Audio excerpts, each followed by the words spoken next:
I'm John Cobb with Speed and Comfort.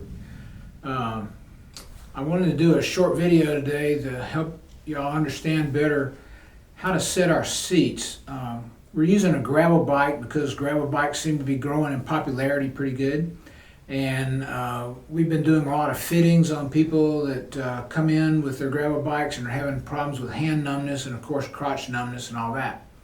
So I've set up a display, and I'm going to go through a range of seat positions, and then I built some kind of ghetto backyard pressure sensors for the handlebars.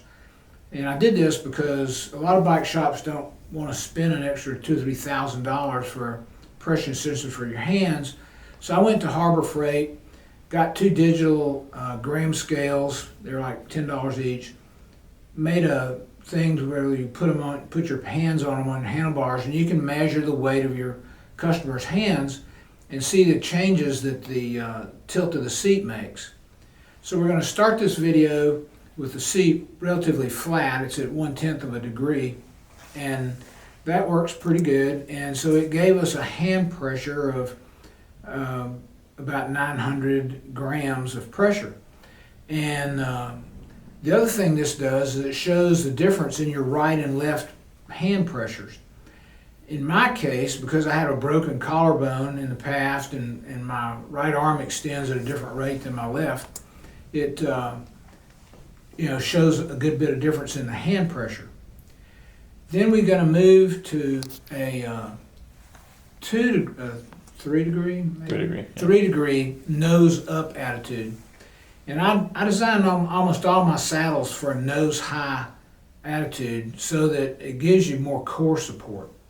But what you see there is that going up 3 degrees dropped the hand pressure about 250 grams.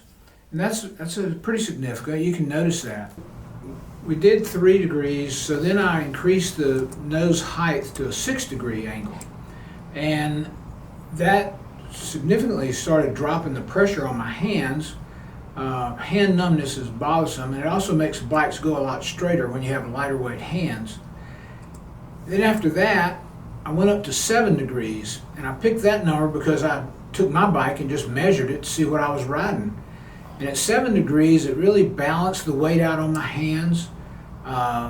And it's light. It took the pressure off. The reason I cared was I recently broke one of my hands, and so having the pressure off was, a lot more comfortable.